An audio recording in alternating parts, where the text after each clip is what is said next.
Welcome to Dreamtale Sleep Stories. Tonight's reading is the cooking contest. Settle into your bed or sofa and let your shoulders, jaw, and eyelids grow heavy.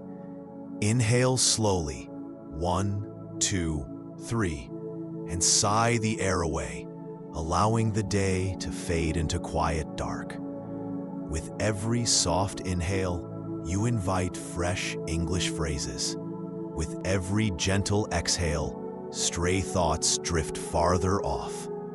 Behind my voice flows a gentle theta wave melody, renowned for guiding the mind toward deep relaxation. Soon the music will shift into soothing alpha wave tones, carrying you toward a calm shoreline of dreams. Keep your eyes closed or follow the captions, whichever feels right. Simply receive the rhythm and resonance of the language. Deep in rest, tonight's phrases will take root like seeds, ready to bloom into stronger English skills with the morning light. When you feel settled, hold that unhurried breath and allow yourself to drift into the tale. The cooking contest begins now, and when the story's final line has faded, the music will linger a little longer, carrying you gently deeper into sleep. The cooking contest. Emma loved to cook.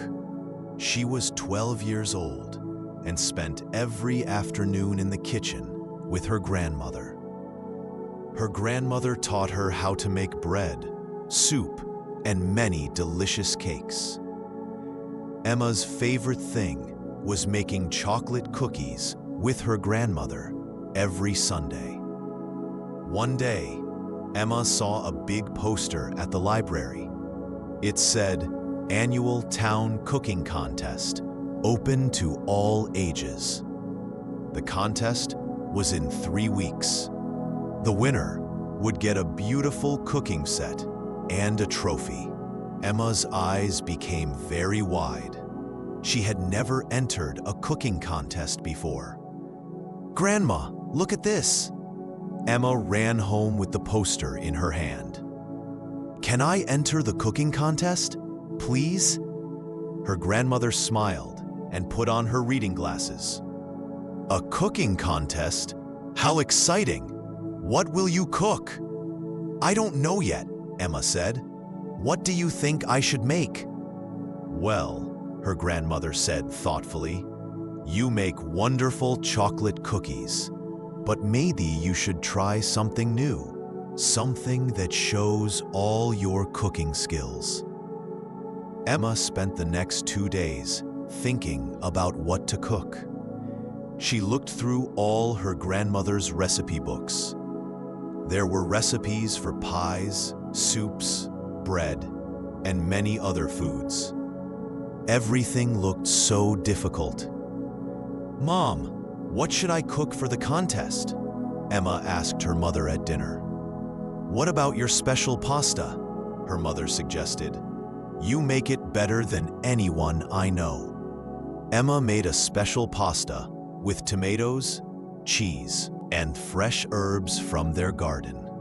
She had learned to make it from her grandmother, but she had added her own special touches. The sauce was thick and rich, and she always put exactly the right amount of cheese on top. "That's perfect," Emma said. "I'll make my special pasta." For the next 2 weeks, Emma practiced making her pasta every day.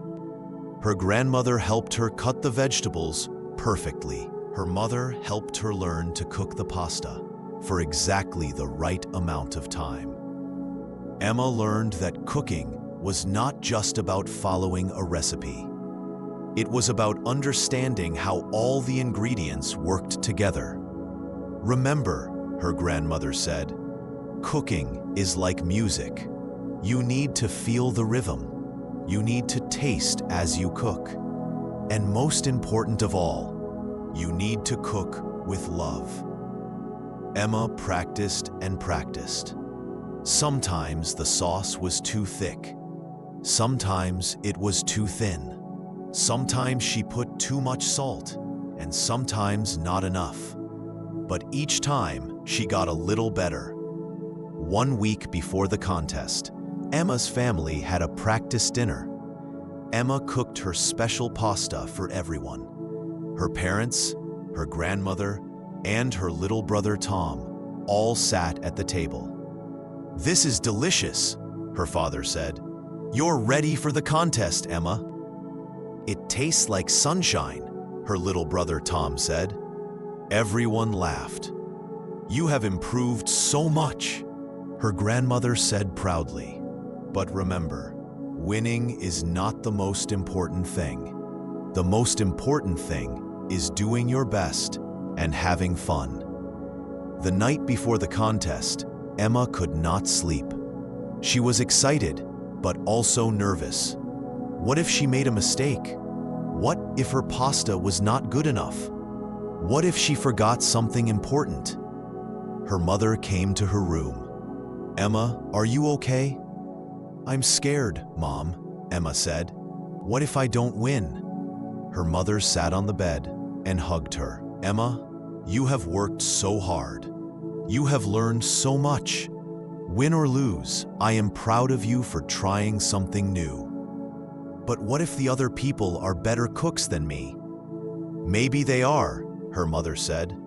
"But nobody can cook your special pasta the way you do. It's your recipe with your special touches. That makes it unique and special." Emma felt a little better. She fell asleep thinking about cooking with her grandmother and all the things she had learned. The morning of the contest, Emma woke up early. She had a good breakfast and packed all her ingredients carefully. Her grandmother had written down the recipe on a beautiful card, just in case Emma forgot something. "Good luck, sweetheart," her grandmother said. "Remember to cook with love." The contest was at the town community center. When Emma arrived, she saw many other people setting up their cooking stations. There were adults and children of all ages. Some people looked very professional with fancy cooking tools. Emma felt small and nervous again. "Don't worry," her father said. "You belong here just as much as anyone else." Emma found her cooking station. It had a stove, a sink, and a table for preparing food. She arranged her ingredients carefully: tomatoes, onions, garlic, fresh basil, cheese, and pasta. Everything looked perfect. The contest judge rang a bell. "Welcome, everyone, to our annual cooking contest. You have 2 hours to prepare your dish. Good luck." Emma took a deep breath and began to cook. First, she heated oil in a large pan. Then she added chopped onions and garlic. The smell was wonderful. She had done this many times before, but her hands were shaking a little. Next to her, a woman was making something that smelled like fish. On her other side, a boy about her age was making what looked like a very complicated soup. Emma tried not to look at what other people were doing. She needed to focus on her own cooking. Emma added the tomatoes to her pan. They sizzled and filled the air with a rich, warm smell. She stirred them carefully, just like her grandmother had taught her. She tasted the sauce and added a little salt and pepper. While the sauce was cooking, Emma started to boil water for the pasta. She watched the pot carefully. The water needed to be boiling strongly before she added the pasta. "Smells good over here," said the boy next to her. He had friendly eyes and a big smile. "Thank you," Emma said. "What are you making?" "Chicken soup," he said. "It's my grandfather's recipe. What about you?" "Special pasta," Emma said. "It's my grandmother's recipe, but I changed it a little." "That's cool," the boy said. "I'm Jake." "I'm Emma." Emma felt less nervous now. Jake seemed nice, and talking to him helped her relax. She added the pasta to the boiling water and stirred it gently. Everything was going well until Emma tasted her sauce again. Something was wrong. It didn't taste right. It was missing something, but she couldn't figure out what. Emma started to panic. She looked at her grandmother's recipe card, but it looked correct. She had added all the right ingredients. What was wrong? Then she remembered what her grandmother always said: "Cook with love." Emma had been so nervous about the contest that she had forgotten to enjoy cooking. She had forgotten to cook with love. Emma closed her eyes for a moment. She thought about all the wonderful afternoons in her grandmother's kitchen. She thought about the smell of fresh bread and the sound of her grandmother's laugh. She thought about how cooking made her feel happy and peaceful. When she opened her eyes, Emma knew what was missing: fresh basil. She had forgotten to add the fresh basil from their garden. She quickly chopped the green leaves and added them to her sauce. The smell was perfect now. Emma drained the pasta and mixed it with her sauce. She added cheese on top and put it on a beautiful plate. It looked wonderful. "Time," called the judge. Emma stepped back from her cooking station. Her pasta looked good, but she wasn't sure if it was good enough to win. All around her, she saw amazing-looking dishes. There was a beautiful cake covered in flowers made of sugar. There was a roast chicken that looked like it came from a fancy restaurant. There was bread that smelled like heaven. The judges walked around and tasted everyone's food. When they came to Emma's station, she felt her heart beating very fast. "Tell us about your dish," one judge said kindly. "It's my special pasta," Emma said.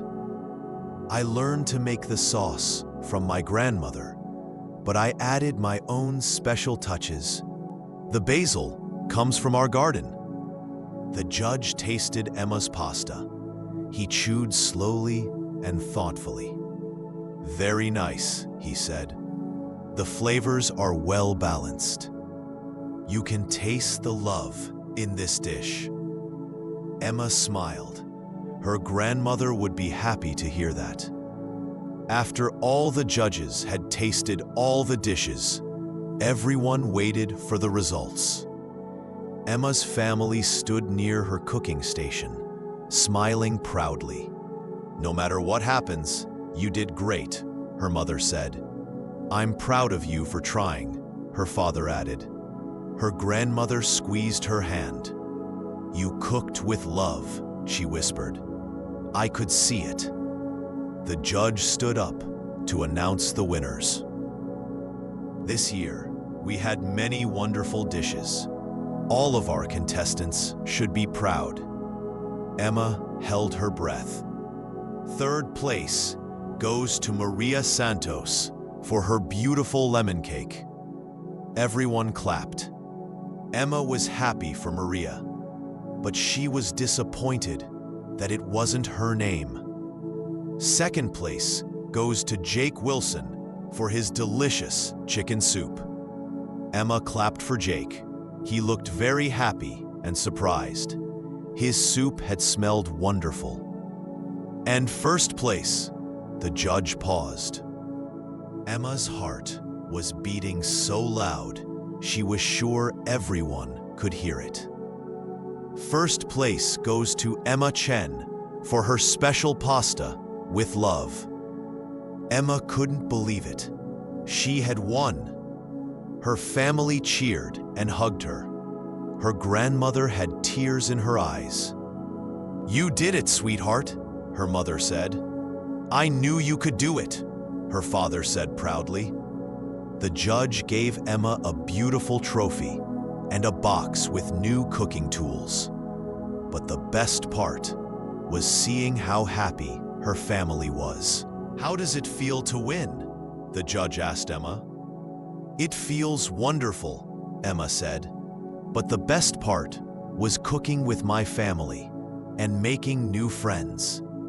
Jake came over to congratulate her. "Your pasta was really good," he said. "Maybe you can teach me how to make it sometime." "Sure," Emma said. "And maybe you can teach me how to make soup." On the way home, Emma sat in the car holding her trophy. She was happy she had won, but she was even happier about something else. She had learned that she was braver than she thought. She had tried something new and difficult, and she had succeeded. "Grandma," Emma said, "can we cook together when we get home?" "Of course," her grandmother said. "What would you like to make?" "How about chocolate cookies?" Emma said. "I want to celebrate with my family." "That sounds perfect," her grandmother said with a big smile. That evening, Emma and her grandmother made chocolate cookies together, just like they did every Sunday. But this time was special. This time, Emma was not just learning to cook. She was a real cook, a contest winner, and most importantly, she was cooking with love. As they mixed the cookie dough, Emma's grandmother said, "You know, Emma, winning the contest was wonderful. But do you know what made me most proud?" "What?" Emma asked. "When you were nervous and forgot the basil, you didn't give up. You remembered what I taught you about cooking with love, and you found your way. That takes real courage." Emma smiled and hugged her grandmother. She had learned something important. Cooking was not just about following recipes or winning contests. It was about sharing love with the people who mattered most. The smell of chocolate cookies filled the kitchen, and Emma knew this was exactly where she wanted to be.